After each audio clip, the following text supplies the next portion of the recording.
Bonjour à tous, on continue donc nos corrections sur la toute dernière partie des nombres complexes. Donc là on arrive vers la fin, bon on n'est pas encore à la toute fin mais pas loin. Alors il y avait donc cette fois le 17, le 18, le 25 et le 27. Si j'ai bien noté, oui c'est ça. Donc justement le 17, alors le 17 est assez intéressant, surtout pour ceux qui feront des maths dans le supérieur, parce qu'on aborde euh, j'allais dire une nouveauté, c'est pas vraiment une nouveauté, c'est que le J là, en fait c'est un nombre qui est très connu en maths et voilà, qui intervient dans un certain nombre de problèmes et qui a certaines propriétés. Donc justement cet exercice-là, sous la forme d'un exercice, donc l'air de rien en fait, hein, il vous fait finalement découvrir quelques-unes de ses propriétés justement. Vous vous rappelez, je pense qu'on a parlé de racine énième de l'unité. J, ben on va s'en rendre compte dans la question D justement. C'est une racine cubique de l'unité, c'est-à-dire que ben, quand je le mets au cube, ça fait 1. Voilà, c'est une des solutions de z au cube égale 1. Voilà, et donc bon, bah, c'est un petit cas un petit peu particulier de par ses propriétés. Donc voilà, c'est un exercice, disons que c'est une curiosité en même temps par rapport à ce que vous allez pouvoir voir dans le supérieur. Alors, donc, première chose, on vous demandait une forme exponentielle. Donc, bon, quelle que soit son importance à ce nombre-là, bon, ça reste un nombre complexe comme les autres, hein. Donc, sa forme exponentielle, pour la calculer, je vais avoir besoin de son module, comme d'habitude. Ouais, d'ailleurs, j'aurais pu le faire à l'avance, ça. Bon, c'est pas grave. En fait, ça vous donne normalement racine de 4 sur 4. Oui, c'est ça. Donc, ça fait 1. Donc, on a un module qui vaut 1. Ensuite, toujours pareil, si j'appelle θ un argument de j, alors cosinus de θ, c'est partie réelle, donc moins 1 demi, sur le module. Donc, en fait, c'est moins 1 demi. Sinus θ, d'ailleurs, en fait, j'aurais pu le remarquer dès le départ, hein, mais enfin bon. J'ai joué le jeu, parce qu'en fait, on tombe exactement sur les coordonnées, enfin sur les sinus et cosinus de 3 pi sur, pardon, 2 pi sur 3. Voilà, on se rend compte ici, puisque justement, comme j'ai cosinus qui vaut moins 1,5 et sinus qui vaut racine de 3 sur 2, je peux en déduire que θ, c'est 2 pi sur 3 modulo de pi. Voilà. Donc ceux qui dès le départ écrivent bon ben j c'est cos 2 pi sur 3 plus i sinus 2 pi sur 3, donc son module c'est 1 et son argument, enfin un de ses arguments c'est 2 pi sur 3, c'est tout à fait valable hein, ici. Là on est vraiment sur en fait tous les nombres complexes de module 1 sont des nombres complexes qu'on trouve sur le cercle Trigo, enfin qu'on peut placer dont le point image est sur le cercle Trigo et donc en général ils sont assez enfin on identifie assez facilement les angles, les arguments donc correspondants. Alors, ensuite, donc petit b, en déduire une forme exponentielle, puis la forme algébrique de j carré. Alors, ah oui, pardon, j'ai pas conclu sur la forme exponentielle, bien sûr. Donc, une forme exponentielle de j, ça va être module, donc 1, exponentielle 2i pi sur 3 avec l'argument, c'est-à-dire e 2i pi sur 3. Ce qui veut dire que j carré, ça je l'avais expliqué déjà dans d'autres tutos, dès que vous avez des puissances de nombres complexes à calculer, vous essayez vraiment de passer au maximum par les formes exponentielles, puisqu'elles gèrent très bien les puissances, les exposants, puisque elle-même, elle s'écrit comme un exposant. Donc là, rappelez-vous, hein, la règle de calcul, on multiplie les deux exposants, donc ça va faire E4i pi sur 3. Donc autrement dit, son module c'est 1 à lui aussi, et un de ses arguments c'est 4pi sur 3, qui est aussi moins 2pi sur 3. Alors, je ne sais plus ce qu'il vous demande, pardon, puis la forme algébrique. Oui. Donc, je remplace 4pi sur 3 par moins 2pi sur 3, parce que c'est un de ses représentants modulo 2pi. Si vous préférez garder 4pi sur 3, vous pouvez aussi, hein, bien sûr. Et donc, si je veux la forme algébrique, je dois passer par la forme trigo. Hein, rappelez-vous, on ne peut pas passer directement de la forme exponentielle à la forme algébrique, sauf des cas particuliers qu'on a en mémoire, mais bon. Sinon, en théorie, on passe par la forme trigo. Cosinus de moins 2pi sur 3, on est à moins 1 demi. Et sinus de moins 2pi sur 3, on est à moins racine de 3 sur 2. Donc, moins i racine de 3 sur 2. Voilà j carré. Donc j carré, c'est e de moins 2i pi. C'est aussi moins 1 demi moins i racine de 3 sur 2. Donc, vous pouvez remarquer peut-être hein, que c'est aussi le conjugué de j. Peut-être que je m'avance un petit peu dans les questions. Je ne sais pas. On ne nous demandait pas. Ensuite, on nous demande de montrer que 1 plus j carré égale 0.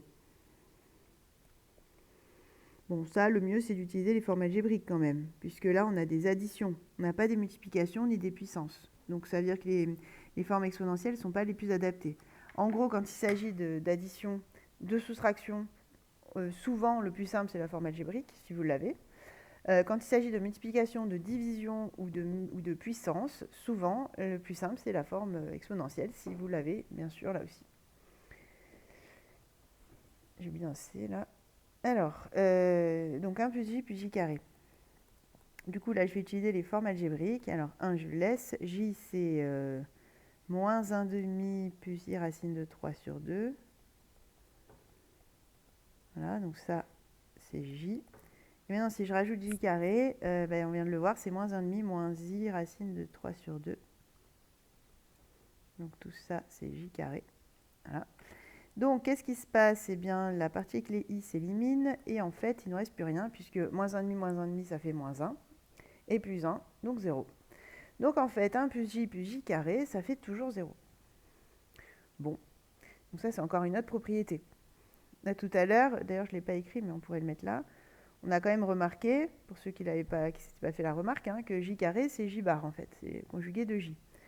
Là, on vient de voir que 1 plus j carré, ça fait 0. Ça fait déjà quelques propriétés de calcul. Ensuite, alors on vous demande forme exponentielle de chacun des nombres complexes suivants. Alors il y avait j bar. Bon ben oui, ok, voilà, je viens de donner la réponse.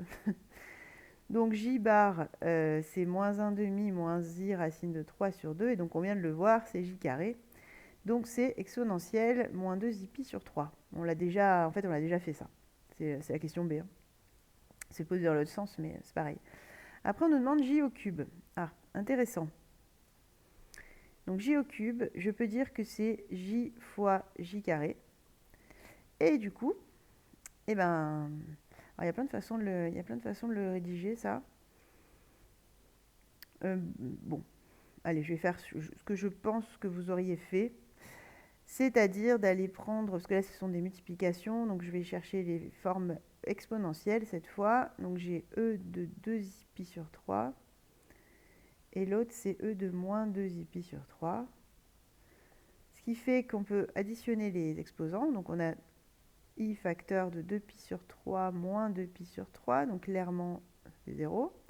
Et e i0, ça fait 1. Donc j au cube, ça fait 1. Donc c'est bien ce que je vous annonçais tout à l'heure. J est bien une racine troisième, donc une racine cubique de l'unité. C'est pas la seule. En réalité, j bar aussi, donc j carré là, et 1. La troisième, c'est 1. Voilà.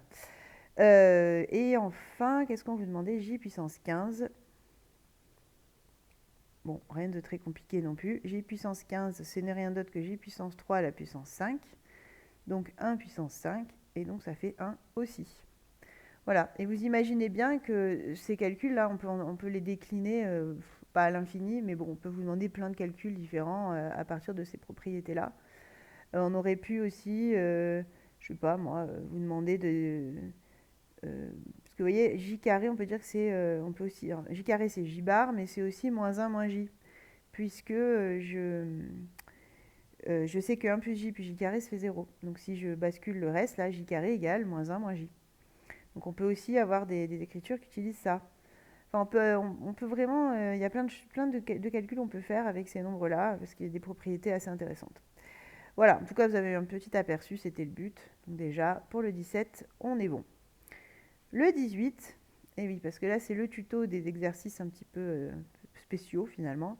Le 18, c'est encore une petite curiosité. Qui pour le coup est assez courante par contre, hein, attention, ça l'autre aussi remarquez, hein. Sont des choses que je peux vous demander, même si on ne fait pas 50 exos comme ça, mais c'est pas pour ça que je ne peux pas vous le demander, parce qu'on est pleinement dans le programme, hein, là. Hein. Simplement, on n'en fait pas énormément, parce que finalement, quand on en a fait un, on a déjà vu ce qu'il y avait à voir. Donc justement, le 18, c'est un mélange entre les suites et les complexes, on en a déjà fait, mais là, on va un petit peu plus loin parce que vous allez voir, en fait, il y a un peu plus de calculs. C'est pas tellement plus difficile qu'on a déjà vu, hein, mais il y a quand même plus de calculs. Voilà. Donc là, on vous dit qu'on prend Vn, une suite géométrique de raison 1 plus i racine de 3. avec comme premier terme 1 plus i. Donc première question, finalement on n'est pas du tout dans les suites, celle-là tout le monde peut la réussir je pense, sans problème. On vous demande les formes exponentielles de 1 plus i, donc de v0, et de la raison de 1 plus i racine de 3. Bon, alors, je vais peut-être vous faire la version accélérée. Bon, allez, je prends mon courage et je fais les calculs. On y va. Donc pour V0, je calcule le module, et j'obtiens racine de 2. Et je vais donc poser que θ c'est cosinus de V0. Pardon, n'importe quoi, c'est argument de V0.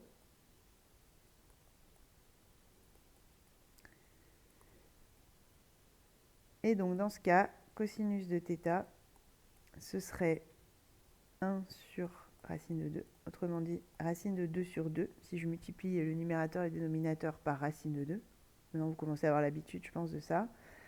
Et l'autre, pareil, racine de 2 sur 2. Donc θ, d'ailleurs, je vais l'appeler θ0 plutôt. Voilà. Donc θ0, c'est pi sur 4, modulo de pi. Ce qui veut dire que la forme algébrique, la forme exponentielle de V0, c'est donc module, c'est-à-dire racine de 2, l'argument c'est pi sur 4, donc racine de 2, ei pi sur 4. C'est une forme exponentielle, en tout cas, possible. Ensuite, pour la raison Q.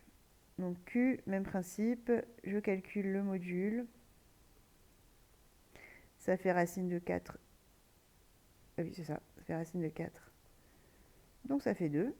Donc j'ai un module qui vaut 2. Alors pareil, je vais appeler... je vais l'appeler alpha, l'argument, un argument, pour bien le distinguer de l'autre qui correspond au terme de la suite. Donc si alpha, c'est l'argument que l'on recherche, un argument, cos alpha vaut, alors cette fois-ci, donc 1 sur 2, et sinus alpha vaut racine de 3 sur 2. Autrement dit, alpha, ce serait, alors 1 demi et racine de 3 sur 2, c'est donc pi sur 3 modulo de pi.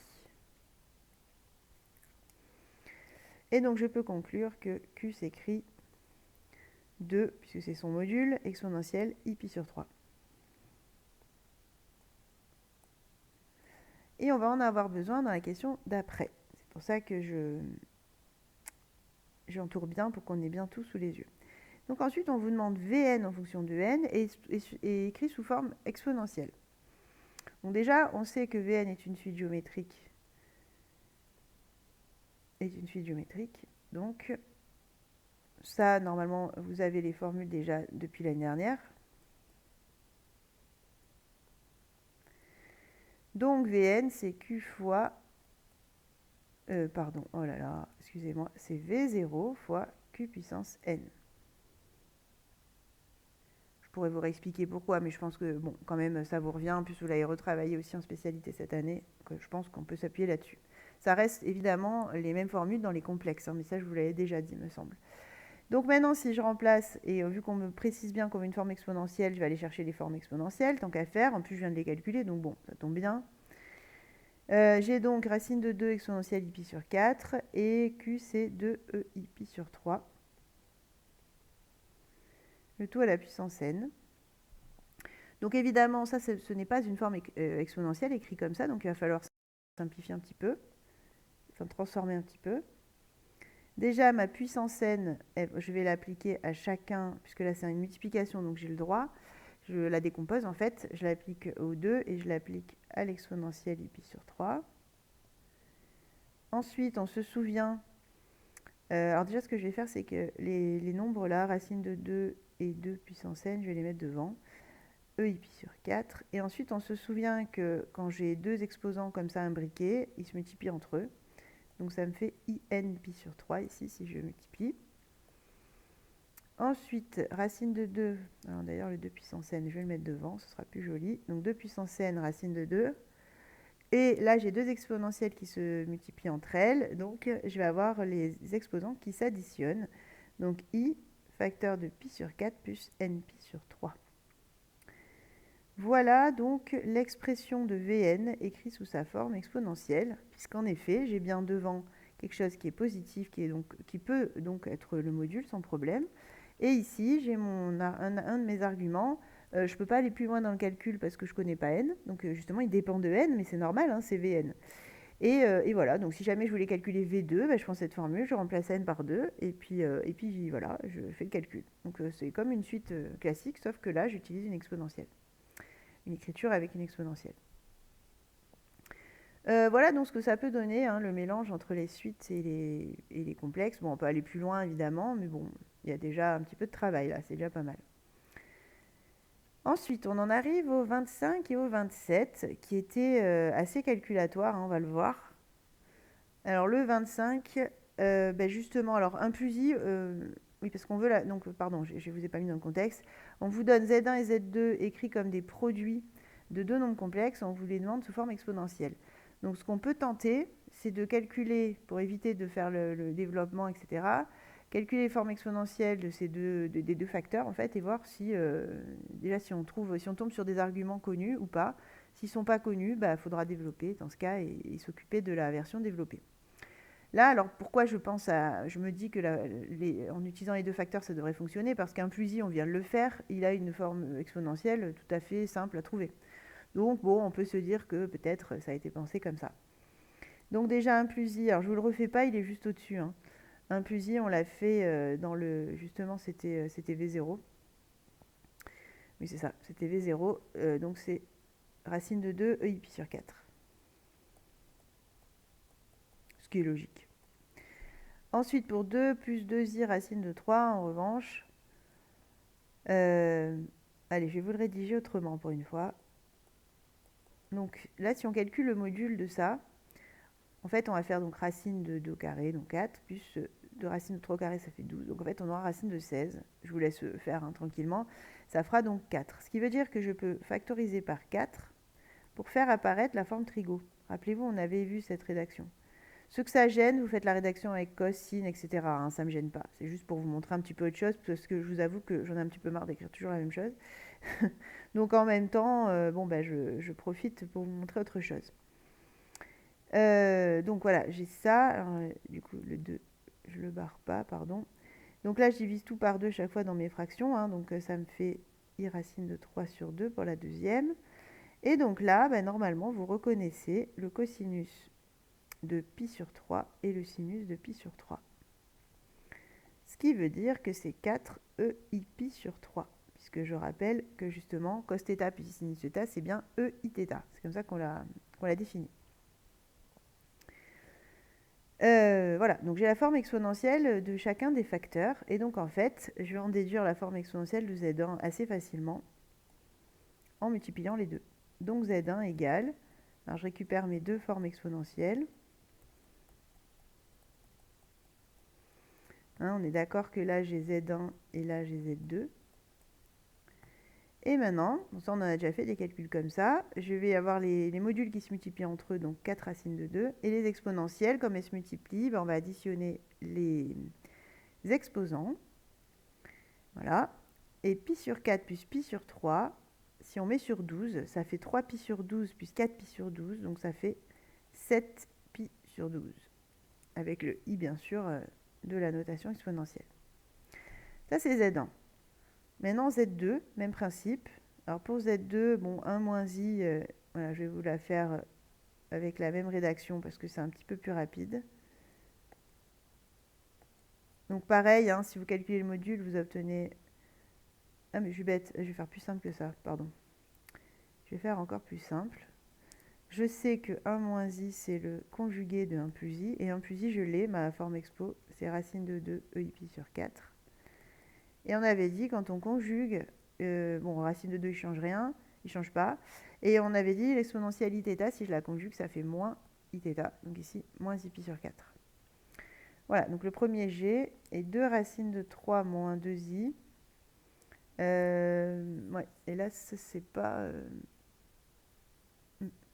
c'est pas... en fait, c'est moins i fois l'autre, mais bon. Je vais pas partir là-dedans. Donc là, pour le coup, je vais le factoriser par le module qui est encore 4, comme tout à l'heure. Je vous laisse faire le calcul. Hein. Et j'ai le même genre de calcul, en fait, qui arrive. Donc pareil, je peux simplifier par 2, là, enfin réduire par 2 mes fractions. Donc racine de 3 sur 2 moins 1 demi i. Et donc là, pareil, je reconnais, donc racine de 3 et moins 1, sur 2 et moins 1 demi, c'est moins pi sur 6. Donc je reconnais le cosinus de moins pi sur 6 et le sinus de moins pi sur 6. Et donc, j'ai 4e moins i pi sur 6. Donc là, pareil, je peux en déduire Z2, en fait, qui est le produit de ces deux choses-là. Donc racine de 2e moins i pi sur 4 fois 4 exponentielle moins i pi sur 6. Je multiplie les modules entre eux, les exponentielles entre elles. Donc ça revient à additionner les puissances, comme elles sont négatives, bon, ça fait moins pi sur 4, moins pi sur 6. Je mets tout sur 12, ça fait donc, alors, j'ai moins 3 pi sur 12, moins 2 pi sur 12, donc ça fait moins 5 i pi sur 12. On est d'accord, hein, j'espère que vous me suivez tous. Moins pi sur 4, moins pi sur 6, ça fait moins 3 pi sur 12. Je multiplie tout par 3 pour la première, je multiplie tout par 2 pour la seconde. Et donc ça fait bien moins 5 pi sur 12. Voilà, donc j'ai les réponses pour Z1 et Z2. Et forcément, en fait, pourquoi on les avait écrits sous forme factorisée? Vous voyez bien la tête de Z2, moins 5 pi sur 12, vous n'auriez jamais pu le trouver si on ne vous avait pas décomposé le nombre complexe en utilisant des facteurs dont vous êtes capable justement de trouver les formes exponentielles. Donc ces espèces de petits détours qui vous permettent après de tomber sur des angles un peu moins connus et de travailler avec. Alors maintenant, si je fais Z1, Z2, bon là c'est purement calculatoire tout ça, hein, on revient un peu au début du chapitre. Je réécris donc leur forme exponentielle. Comme il s'agit de multiplication, je ne cherche même pas autre chose, hein, je prends les formes exponentielles. Du coup, les modules se multiplient entre eux, alors 4 fois 4 ça fait 16. Racine de 2 fois racine de 2, c'est racine de 2 au carré, donc ça fait 2. Exponentielles, elles ont leurs exposants qui s'additionnent. Comme le deuxième est négatif, ça fait comme une soustraction, c'est pareil. Donc 32 exponentielle i de pi sur 12. Et 2 pi sur 12, ce n'est rien d'autre que pi sur 6. Donc 32 ei pi sur 6. Je voulais juste voir ce qu'il vous demandait. C'était forme algébrique ou... Non, juste forme exponentielle. Très bien. Après, Z1 sur Z2, même principe. J'ai les formes exponentielles. Je ne vais pas aller chercher autre chose. Ça marche très bien pour les quotients. Donc, parfait.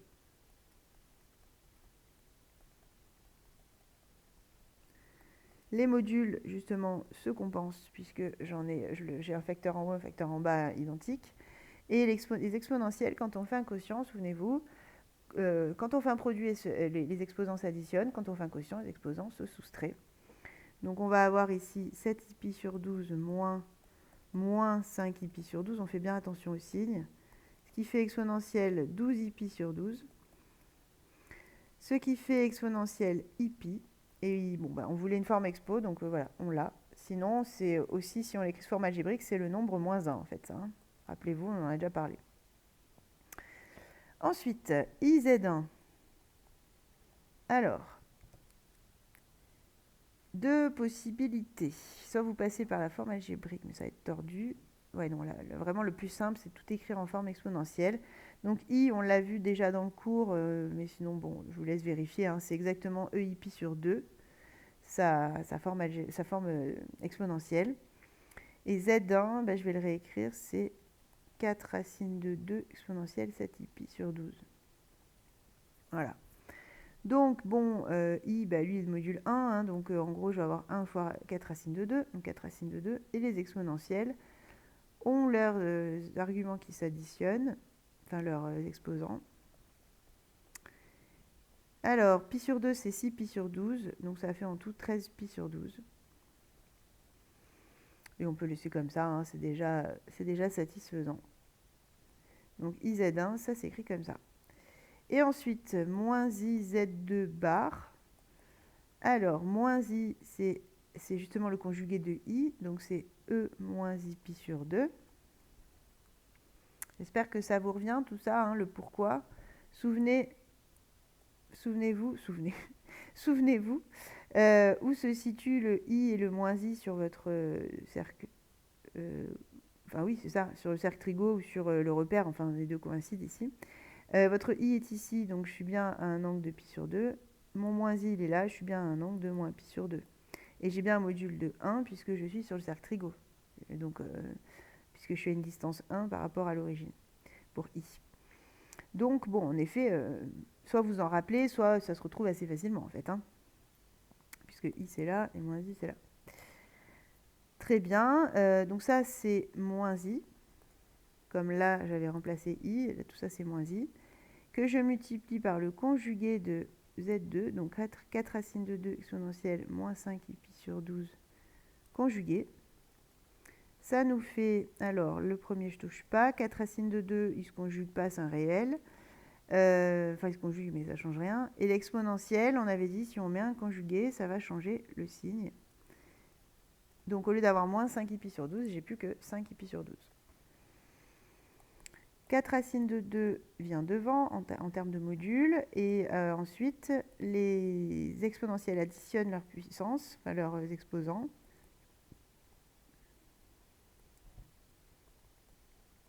Voilà. Moins pi sur 2, c'est moins 6 pi sur 12. Donc moins 6 pi sur 12 plus 5 pi sur 12, il va rester moins 1 pi sur 12. Donc moins pi sur 12. Je vais le mettre directement. Voilà.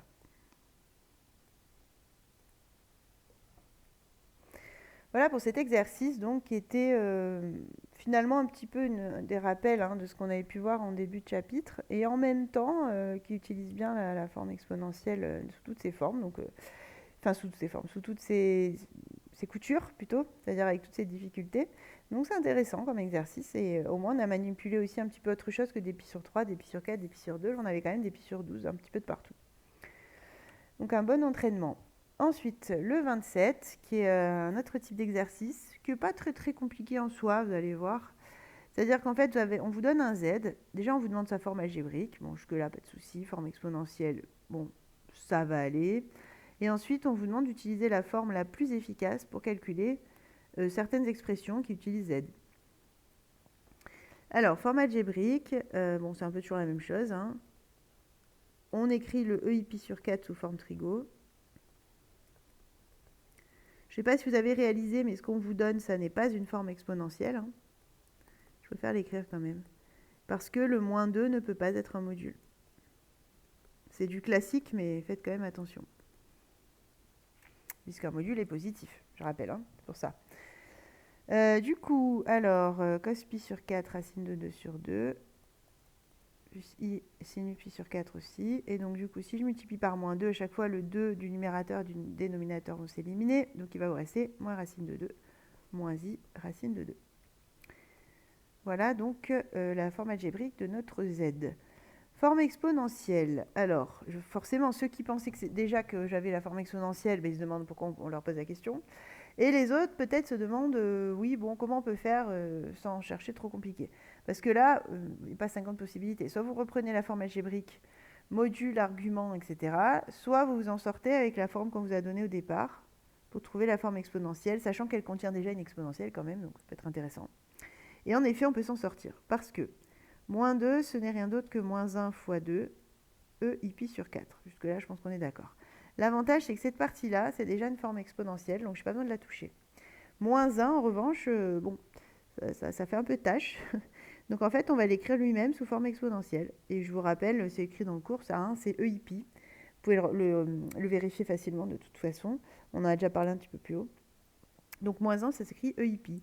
I, ça s'écrit EIP sur 2. Vous voyez, ce sont trois petits cas particuliers comme ça qu'il est intéressant de connaître parce que, bah, vous voyez là, je l'utilise dans l'autre sens en fait. Et donc si on ne les connaît pas par cœur, ou en tout cas que ce n'est pas de l'ordre du réflexe, on n'y pense pas. Ou oui, sinon il faut refaire les calculs, quoi. Ça se fait. Hein, mais... Bon, a priori, moins 1, si vous le visualisez sur l'axe, sur le cercle trigo, vous voyez bien que ça correspond à un argument de pi à un module 1. Hein, donc bon. pense que c'est pas insurmontable. Voilà, le 2 devant, j'additionne les exposants. Donc pi plus pi sur 4. Pi, c'est 4pi sur 4. Donc au final, ça me fait 2e 5pi sur 4. Que je peux écrire aussi, puisque 5pi sur 4, si vous enlevez 2pi, ça revient à moins 3pi sur 4. Donc je retrouve là la mesure principale. Les deux exercices commencent à se mélanger, pardon. Donc 2e moins 3pi sur 4. Très bien. Si on me demande a égale donc z puissance 8, comme c'est une puissance, je vais utiliser la forme exponentielle. Avec la forme exponentielle, donc ça donnerait moins 2 pi sur 4. Non, pardon, la forme exponentielle, j'ai dit. Donc ça fait 2e moins 3pi sur 4 à la puissance 8. Donc ça va faire 2 puissance 8 exponentielle. Et donc si j'applique la puissance 8 à l'exponentielle qui est à côté, en fait les exposants vont se multiplier. Donc ça va faire moins 3pi sur 4 fois 8, ici.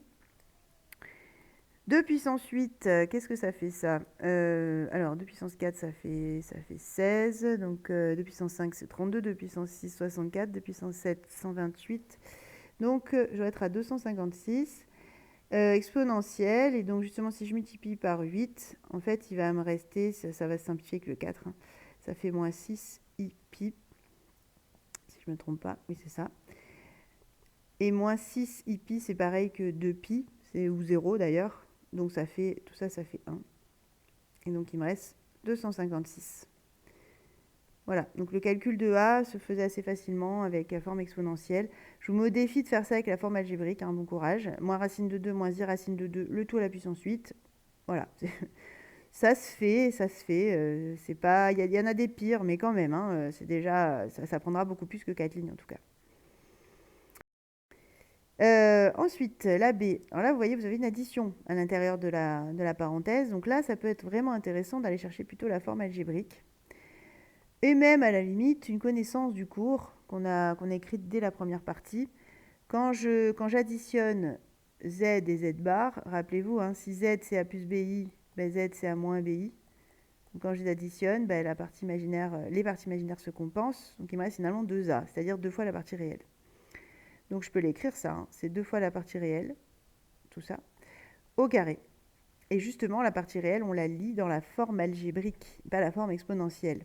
C'est pour ça que là, on utilise la forme algébrique. On avait trouvé moins racine de 2, moins i racine de 2. Donc ça veut dire que la partie réelle, c'est moins racine de 2. Et je mets tout ça au carré. Le moins, bon, il ne va rien changer. Alors ça fait donc 2 au carré fois moins racine de 2 au carré. 2 au carré, ça fait 4. Moins racine de 2 au carré, ça fait 2. Et donc le tout, ça fait 8. C'était pas la seule façon de faire. Mais enfin, il n'y en a pas non plus 50. Hein, vraiment, en termes d'efficacité, là, on est bien quand même. Quand ça se fait en 4-5 lignes, c'est que quand même, on est sur quelque chose d'efficace.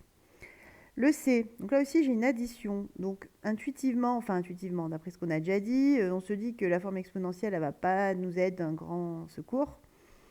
Cependant, quand on fait plus i racine de 2, on n'a aucune garantie pour que la forme algébrique soit d'un grand secours non plus. Mais la fatalité, c'est pas qu'une fatalité, l'exercice est juste bien fait. Pour z en forme algébrique, justement, on a trouvé moins racine de 2, moins i racine de 2. Et là, on fait plus i racine de 2. Donc c'est pas mal, parce qu'il va y avoir des choses qui se compensent dans cette histoire-là. Donc on utilise la forme algébrique. Et en effet, la partie imaginaire se compense. Et donc à l'arrivée, moins racine de 2 au carré, 2. Voilà, je dirais que ça, c'était finalement de plus en plus simple. Hein. Le A, puis le B, puis le C, c'était pas... Enfin, du moment où je choisissais la bonne forme, ça se faisait quand même assez facilement. Et voilà qui achève donc cette série d'exercices, qui n'était pas la plus difficile, je pense, qu'on ait pu connaître. À mon avis, ça doit aller dans l'ensemble. Hein. Donc, bon, n'hésitez pas si ce n'est pas le cas. Mais je pense qu'avec les explications, ça devrait aller. Voilà, n'hésitez pas en tout cas. Bon courage, à très bientôt. Je crois qu'il doit nous rester encore une série d'exercices. Oui, c'est ça, avec puisque vous avez donc la toute dernière partie du cours hein, à visionner, avec encore une petite série. Et on sera bon sur ce chapitre, hein. On aura quasiment fait tous les exercices quand même, donc donc c'est pas mal. Et on sera bon sur les nombres complexes d'ailleurs, qui ne reviendront pas pour cette année. On en a déjà eu 4 volets. Je pense que on a bien fait le tour quand même de la question, niveau terminal en tout cas. Allez, bon courage, à très bientôt. Merci.